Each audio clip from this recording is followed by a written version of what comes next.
Olá, está no ar mais um Ver TV, um programa para quem gosta de televisão. Realização da TV Brasil e da TV Câmara, com apoio da Comissão de Direitos Humanos da Câmara dos Deputados. O Ver TV, você sabe, discute aqui toda semana o papel da televisão na sociedade brasileira. E você é sempre o nosso convidado.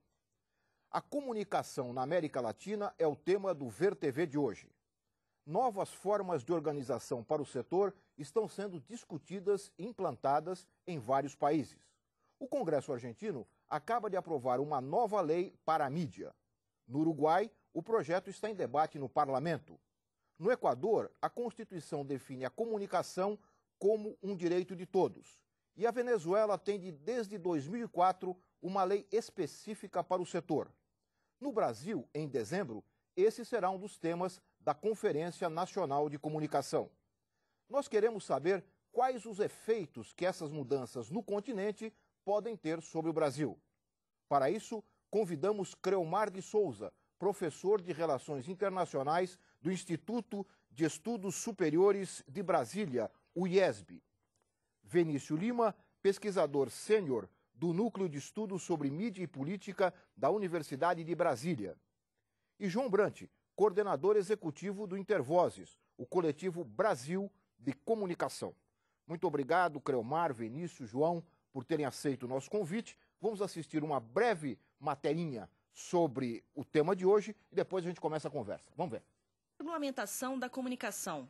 Tema que causa polêmica e provoca acalorados debates sobre a liberdade de expressão. Afinal, pode ser considerada censura a criação de regras como a Lei de Radiodifusão, por exemplo? Consideradas bens públicos, as concessões de rádio e TV são aprovadas pelo Congresso Nacional, que também estipula os termos de utilização e renovação dessas concessões. A atual Lei de Radiodifusão brasileira, criada em 62, tempo em que sequer tínhamos televisão a cores, está defasada e não atende mais às demandas da realidade. Afinal, muita coisa mudou nesses quase 50 anos. Mas a falta de consenso entre os interessados no tema vem atrasando o que poderia ser uma nova lei. Problema, aliás, não exclusivo do Brasil. Nossos vizinhos latino-americanos também estão preocupados com o assunto e vêm elaborando medidas para solucionar a questão. A Argentina, por exemplo, aprovou recentemente uma nova lei de radiodifusão que pretende diminuir o monopólio das concessões, atualmente nas mãos de um único grupo. A Venezuela criou a Lei de Responsabilidade Social em Rádio e TV. O Equador quer descentralizar o espectro televisivo, com o Conselho Nacional de Radiodifusão, enquanto a Bolívia aposta na recuperação da TV estatal. Modelos que devem ser levados em conta nos debates para a primeira Conferência Nacional de Comunicação, marcada para o início de dezembro.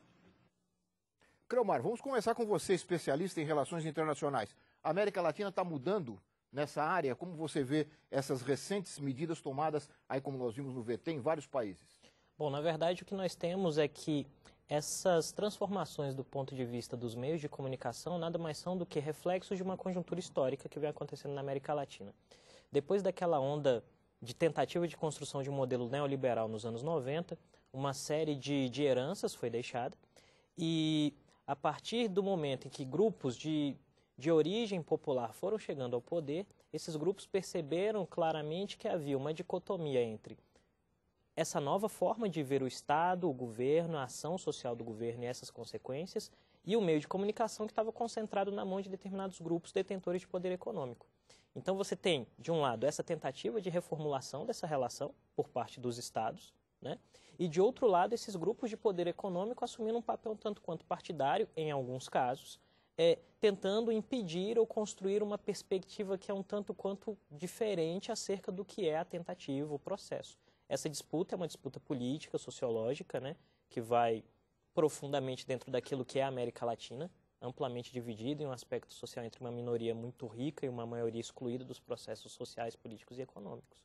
Então, eu acho que essa mudança é clara e vale a pena observar esse processo e ver o que o futuro vai trazer, né, nesse aspecto. É um processo tenso, né? Tenso, muito tenso. Que pode, a gente não tem muito, não sabe muito para onde vai. Exatamente. A grande questão aí é que é um limiar que é muito curto para a quebra do que seria uma normalidade democrática.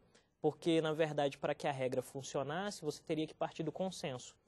E na maioria dos casos, o que se tem é uma falta de consenso. Porque se um grupo econômico somente possui todo o controle sobre o que é a informação, né, isso a gente não precisa só olhar a América Latina, poderíamos usar o exemplo da Itália, por exemplo, que a comunicação está toda nas mãos do primeiro-ministro. É óbvio que esse grupo não quer regulamentação, é óbvio que esse grupo não quer não vai ter nenhum tipo de preocupação social. Ele vai ter preocupação em encampar uma ideia política que lhe agrade. Né? E, de outro lado, os estados, os governos, ao assumirem uma postura claramente popular, vão fazer o quê? Eles vão, em alguma medida, perceber que aquele processo que talvez seja legal pela falta de sua regulamentação, não é legítimo. Então, eles vão ter que quebrar isso. E as interpretações sobre o processo vão gerar muita emoção. Então, uma das interpretações, e que a mídia brasileira tem se utilizado bastante, é de que essas ações que estão ocorrendo por iniciativa dos governos de alguns países latino-americanos são autoritárias. O professor Vinícius Lima escreveu um artigo recentemente discutindo exatamente essa questão. Professor Vinícius, são autoritárias? Foi bom que você me fizesse essa pergunta, porque eu vi hoje uma notícia de que o governo Barack Obama decidiu, através do é uma mulher, Anita Dunn, enfrentar o grupo da rede Fox, que é o grupo, na verdade, do Rudolph Murdoch, da News Corporation, e tratá-lo como um partido de oposição.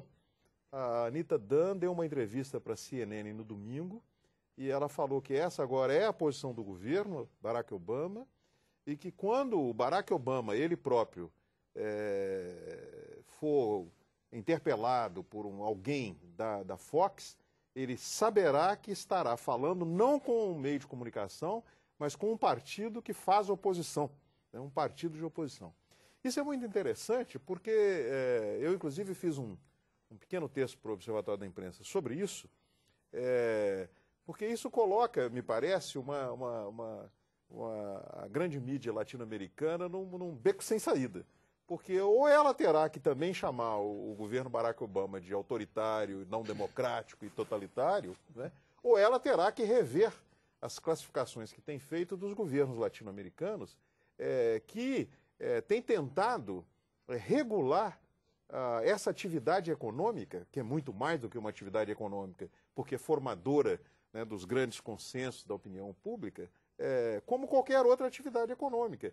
E essa tentativa, nesse momento de transição tecnológica, em que, sobretudo, os velhos grupos, né, os antigos grupos ligados à radiodifusão, que sempre foram parceiros das oligarquias políticas regionais na América Latina, não só no Brasil, né? Esses grupos estão reagindo. O momento como o colega já disse, é um momento de transição, porque é um momento de transição política, mas que também reflete um momento de transição na própria mídia. E esses velhos grupos, né, com seus representantes muito bem organizados em todos os países, inclusive no Brasil, eles reagem a isso, e uma das formas deles reagirem às mudanças é dizer que qualquer tentativa de regular a sua atividade, né, parte de governos autoritários, não democráticos e totalitários, muitas vezes totalitários, né, no discurso da mídia. Ora, se o governo Barack Obama, no mundo que vivemos, passa a admitir que um grupo de mídia que tem o poder da Fox, né, na verdade, se comporta como um partido político, que, aliás, isso foi dito, né, no início do século XX por Gramsci, se referindo à imprensa italiana do início do século. O Novo Príncipe. Isso, e o Ottaviani, brasileiro, muitos anos depois, chamou a mídia de príncipe eletrônico. Né? Então, veja só, né, e isso provoca reações ferozes, não só na grande mídia brasileira, mas nos seus aliados, nos principais articulistas que discutem isso, que insistem que a mídia não é a mediadora dos consensos públicos, defende o interesse público, é neutra, é imparcial e é objetiva. Pois bem, o governo Barack Obama acaba de publicamente, né, através do que equivaleria ao ministro Franklin Martins no Brasil, dizer, olha, um dos grupos de mídia aqui nos Estados Unidos, a Fox, tem nos tratado como um partido político de oposição e será tratado como tal. Então, eu acho que isso é muito importante para mostrar que essas questões, elas não são só questões da América Latina. Elas são questões das democracias representativas hoje no mundo contemporâneo e que, me parece, tornam absolutamente obrigatória, né, a discussão do papel da mídia, né, acima e além dos discursos da sua neutralidade, da defesa que ela faz dos seus próprios interesses. João Brant, você participou e acompanhou processos de transformação da nova regulamentação no Equador, não é que é um caso... Nós vamos tentar aqui pegar alguns casos que são exemplares. Eu acho que eu gostaria de começar pelo Equador, já que você participou desse processo. Pois é, eu assessor, né? Foi, na verdade, eu participei de uma auditoria feita sobre as concessões de rádio e televisão. Foi uma auditoria que a Constituição, que foi aprovada lá no Equador no ano passado, em 2008, determinou como uma de suas disposições transitórias que se faça uma auditoria nas concessões dadas entre 95 e 2008. Foram 13 anos que a gente analisou 5.000 processos. Era uma comissão formada por 10 especialistas equatorianos e 4 internacionais. E fazia parte de uma constatação deles de que o processo nos últimos anos tinha havido uma série de casos de corrupção, eles tinham essa sensação de que havia muitos problemas na maneira como foram dadas as concessões e na maneira como houve transferência de concessões, o que a Constituição, desde 98 até 2008, era proibido constitucionalmente no Equador. É interessante notar, Lalo, que muitas vezes nesse afã de tentar taxar, primeiro de tentar uniformizar essas experiências dos vários países como se fosse a mesma coisa que está acontecendo nos diferentes países da América Latina. São processos que estão colocados no mesmo contexto, mas são processos diferentes. E muitas vezes são processos de tentar quase que uma moralização de determinada, eu vou usar essa palavra com esse peso mesmo, essa questão de um sistema muito corrompido pela corrupção, inclusive dos próprios estados, e que governos recentemente têm tentado enfrentar isso. Então, no Equador, por exemplo, a gente encontrou 133 casos em que houve uma conivência de governos anteriores, e até durante deste governo também, mas assim pela própria estrutura da administração indireta, para a transferência das outorgas. O que significa a transferência? Eu recebo uma concessão pública. Se eu faço uma transferência, vendo essa concessão a você, e viabilizo uma transferência, eu, na verdade, estou vendendo não os meus equipamentos, eu estou vendendo... O ponto, exatamente. É o ponto, né? Comercial. Né? É o ponto comercial. Um ponto valiosíssimo. Que, na verdade, é público, né? É público, exatamente. Quer dizer, com essa diferença, com esse agravante. Valiosíssimo. E a gente via transações em cartas. Quer dizer, isso foi uma auditoria séria, da gente passar por vários desses detalhes. Isso chegava, às vezes, a milhões de dólares para esse ponto público. Quer dizer, um bem público, que é o espectro, ou o uso de um bem público, é vendido para um agente privado que passa a lucrar em cima de algo que não é dele. Então, essa auditoria ela foi feita, a gente entregou o relatório em maio de 2009 ao presidente Rafael Correa, e estão em estudos quais ações jurídicas mais efetivas podem ser tomadas para reverter esse tipo de situação. Nós precisamos olhar para esse quadro de mídia e perceber como, às vezes, nesse afã de taxar tudo como autoritário e etc., não só eles vão precisar resolver o dilema se o Nobel da Paz é totalitário ou não, mas como...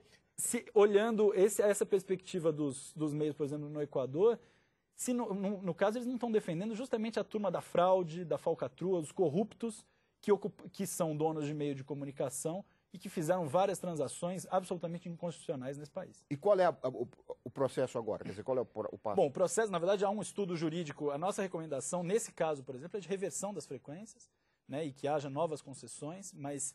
há uma série de debates no Equador sobre qual a maneira mais interessante de fazer isso, garantindo todo o direito de defesa, como é que você faz isso sem que simplesmente mude uma chave da noite para o dia.